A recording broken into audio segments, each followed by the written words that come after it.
बिस्मिल्लाहिर्रहमानिर्रहीम। सामीन कराम अस्सलाम वालेकुम। सामीन कराम, आज की इस वीडियो में बात करते हैं हज़रत सलमान फ़ारसी के बारे में। हज़रत सलमान फ़ारसी रज़ी अल्लाह तआला अन्हा रसूल अल्लाह सल्लल्लाहु अलैहि वसल्लम के मशहूर असहाब में से थे। इब्तदाई तौर पर इनका तल्लुक ज़रतशी मज़हब से था, मगर हक की तलाश इनको इस्लाम के दामन तक ले आई। आप कई ज़बानें जानते थे और मुख्तलिफ मज़ाहब का इल्म रखते थे। हज़रत मोहम्मद सल्लल्लाहु अलैहि वसल्लम के बारे में मुख्तलिफ मज़ाहब की पेशन गोइयों की वजह से वो इस इंतज़ार में थे कि हज़रत मोहम्मद सल्लल्लाहु अलैहि वसल्लम का ज़ुहूर हुआ और वो हक को इख्तियार कर सके। आपके वालिद अस्फ़हान के बशिंदे और वहाँ के ज़मींदार और काश्तकार थे। इनको हज़रत सलमान रज़ी अल्लाह तआला अन्हा से इस कदर मोहब्बत थी कि उनको लड़कियों की तरह घर की चार दीवारी से निकलने न देते थे। आतिश कदा की देखभाल इन्हीं के मुतल्लक कर रखी थी। चौंका मजहबी जज्बा इनमें इब्तदा से था, इसलिए जब तक आतिश परस्त रहे इस वक्त तक आतिश परस्ती में सख्त मुगन रहे और नहाए सख्त मुजाहदात किए। शब व रोज़ आग की निगरानी में मशगूल रहते थे, हत्ता कि इनका शुमार इन पुजारियों में हो गया था जो किसी वक्त आग को बुझने नहीं देते। इनके वालिद का ज़रिया माश ज़मीन थी, इसलिए ज़राअत की निगरानी वो बज़ाते खुद करते थे।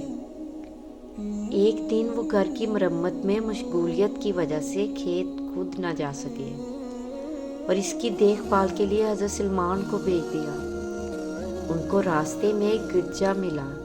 इस वक्त इसमें इबादत हो रही थी।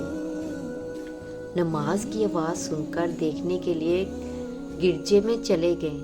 नमाज के नज़ारे से उनके दिल पर ख़ास असर हुआ।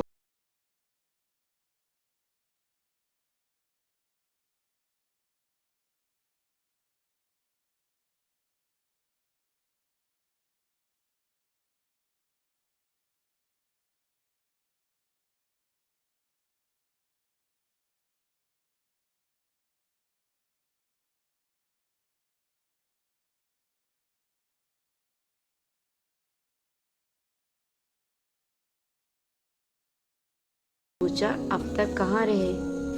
जवाब दिया, कुछ लोग गिरजे में इबादत कर रहे थे। मुझको उनका तरीका ऐसा भला मालूम हुआ कि गुरूब आफ्ताब तक वहीं रहा। बाप ने कहा, वो मज़हब तुम्हारे मज़हब का पासिंग भी नहीं।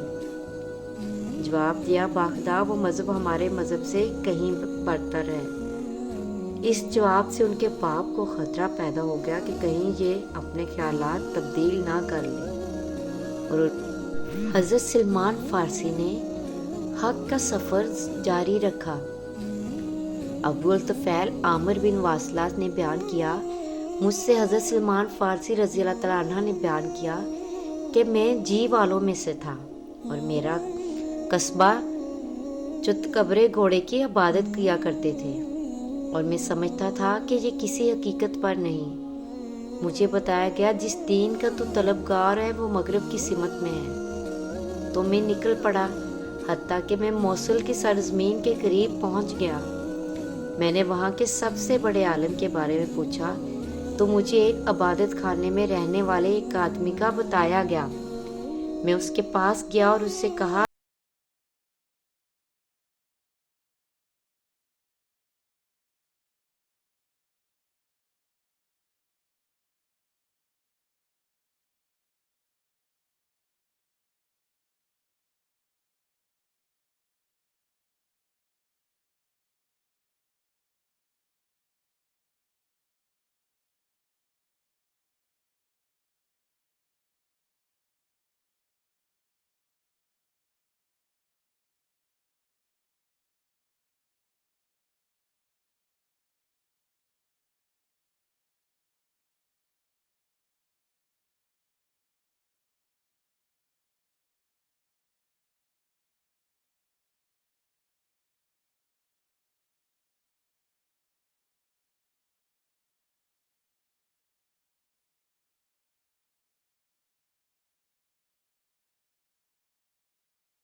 आने लगी तो मैं उसके सराहने बैठकर रोने लगा।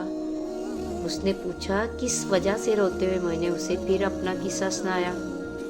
उसने कहा कि अब मुझे मौत आ रही है, तो अब तुम कहीं ना जाना, क्योंकि अब हालत ये है कि मैं किसी आदमी को नहीं जानता। खुद हज़रत ईसा अलैहिस्सलाम के दीन पर बाकी हो, लेकर ये तहामा की सरजमीन में एक नबी के आने के हालात हैं। लिहाजा तुम मेरे हुजरे में रहना और जो भी ताजिर तेरे पास से गुजरे उससे पूछना। और रोम में जाने के लिए अहले हजाज के ताजिरों का रास्ता वही था। लिहाजा अहले हजाज में से जो तेरे पास आए उससे पूछना, क्या तुम में से किसी ने नबूवत का दावा किया है? बस जब वो तुझे बताएं कि उनमें वो शख्सियत आ चुकी है तो उसके पास चले जाना। वो वही है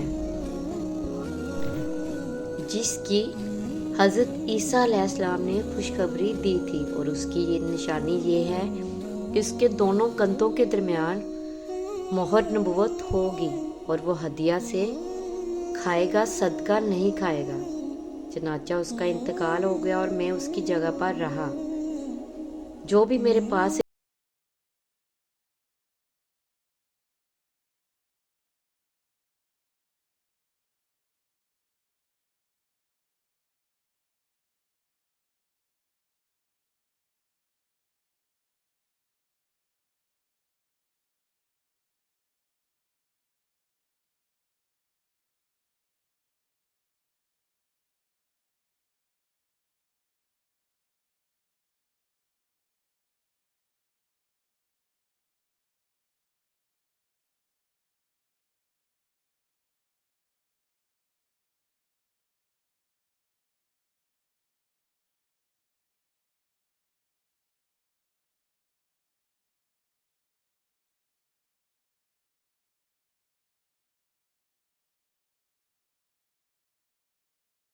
टुकड़े खिलाने लगा, हत्ता कि मैं मक्का आ गया।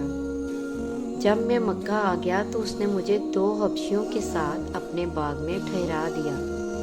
फिर मैं एक दफ़ा निकला और मक्का में घूमा तो मेरे मुल्क वालों की एक खातून मिली, तो मैंने इससे पूछा और गुफ्तगू की। मालूम हुआ कि उसके गुलाम और घर वाले सब मुसलमान हो चुके हैं, और मैंने इससे नबी करीम सल्लल्लाहु अलैहि वसल्लम के बारे में सवाल किया तो उसने बताया कि जब मक्का की चिड़ियाँ चहकती हैं तो आप अपने असहाब के साथ हतीम में बैठते हैं, हत्ता कि जब फजर रोशन हो जाती है तो मुतफरक हो जाते हैं। तो मैं इस रात आता जाता रहा इस वजह से कि मेरे साथी कहीं मुझे गायब ना समझे। उन्होंने पूछा तुम्हें क्या है? मैंने कहा मेरे पेट में तकलीफ है।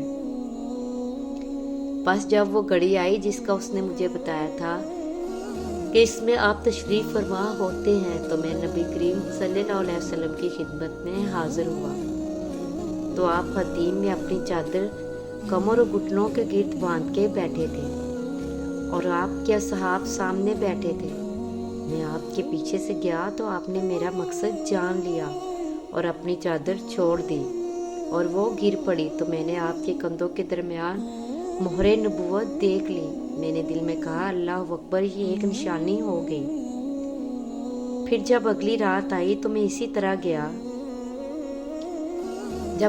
जैसा कि गुज़श्ता रात गया था, ताकि मेरे साथी मुझे न टोके। मैंने कुछ खजूरें जमा की, और जब नबी करीम सल्लल्लाहु अलैहि वसल्लम की तशरीफ़ आवरी का वक़्त आया मैंने खजूरें आपके सामने रख दी।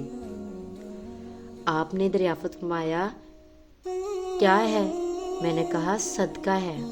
आपने सहाबा से फरमाया खाओ, और अपना हाथ ना बढ़ाया।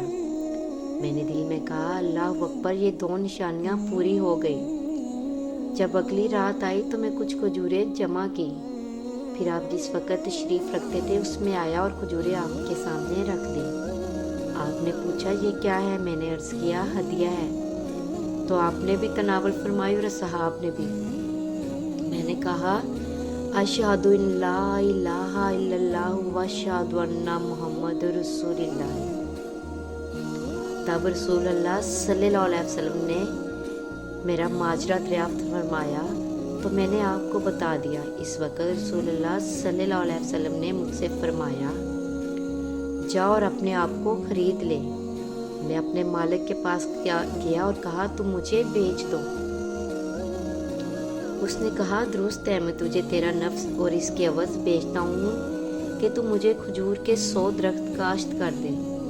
جب وہ پھل اٹھائیں اور ان کا پھل واضح ہو جائے تو گٹلی کے برابر سونا لا دے۔ میں نبی کریم صلی اللہ علیہ وسلم کے خدمت میں حاضر ہوا اور آپ کو بتایا۔ آپ صلی اللہ علیہ وسلم نے فرمایا، اس نے جو مانگا ہے وہ دینے کا وعدہ کر لو، اور میرے پاس اس کنویں کے پانی کا ایک ڈول لاؤ جس سے اس باغ کو پانی دیا جاتا ہے۔ پھر میں مالک کے پاس گیا اور اس سے اپنا آپ خرید لیا، اور جو اس نے مانگا تھا اس کی شرط منظور کر لیا، اور اس کنویں کے پانی کا ایک ڈول لایا جس سے باغ کو سیراب کیا جاتا تھا۔ وہ پانی نبی کریم صلی اللہ علیہ وسلم کی خدمت میں لایا تو رسول اللہ صلی اللہ علیہ وسلم نے اس میں میرے لیے دعا فرمائی، اور میں نے جا کر اس پانی سے درختوں کو لگایا، اللہ کی قسم ان سے ایک درخت بھی ضائع نہیں ہوا۔ پھر جب کھجوروں کا پھل واضح ہو گیا، میں نبی کریم صلی اللہ علیہ وسلم کی خدمت میں حاضر ہوا اور انہیں خبر دی کہ کھجوروں کا پھل واضح ہو چکا ہے۔ تو رسول اللہ صلی اللہ علیہ وسلم نے میرے لیے گٹلی کی مقدار سونا منگایا اور مجھے عطا فرمایا۔ میں اس سونے کو اپنے مالک کے پاس لے گیا اور اسے ترازو کے ایک پلے میں رکھا، اور اس نے اپنی گٹلی دوسرے پلے میں رکھی۔ اللہ کی قسم وہ پلہ زمین سے نہ اٹھا۔ پھر بقایا کو میں نبی کریم صلی اللہ علیہ وسلم کی خدمت میں لے گیا تو فرمایا، اگر تم اس سے اتنے وزن کی شرط کر لیتے تو بھی یہ ٹکڑا اس پر بھاری ہو جاتا۔ پھر میں رسول اللہ صلی اللہ علیہ وسلم کے پاس آ گیا اور آپ کے ساتھ رہنے لگا۔ ابو الطفیل کہتے ہیں، حضرت سلمان الخیر رضی اللہ تعالیٰ عنہ نے بتلایا کہ وہ اصفہان کے شہر جی کے رہنے والے تھے۔ میں رہ رہا تھا کہ اللہ تعالیٰ نے میرے دل میں ڈالا کہ آسمانوں اور زمین کو کس نے پیدا کیا؟ تو میں ایک آدمی کے پاس گیا جو لوگوں سے بات نہیں کرتا تھا، بات کرنے سے تنگ ہوتا تھا۔ میں نے اس سے پوچھا، کون سا دین افضل ہے؟ اس نے کہا، تم یہ بات کیوں پوچھتے ہو؟ کیا تو اپنے والد کے علاوہ کوئی اور دین اختیار کرنا چاہتا ہے؟ میں نے کہا، نہیں، لیکن میں یہ جاننا چاہتا ہوں کہ آسمانوں اور زمین کا رب کون ہے اور افضل دین کون سا ہے؟ اس نے کہا، میں اس کے جواب کے لیے موصل کے راہب کے علاوہ کسی کو مناسب نہیں جانتا۔ تو میں اس راہب کی طرف چل پڑا۔ وہاں پہنچا تو دیکھا وہ دنیا سے کنارہ کش ہو چکا ہے، دن کو روزہ رکھتا ہے، رات کو عبادت کرتا ہے۔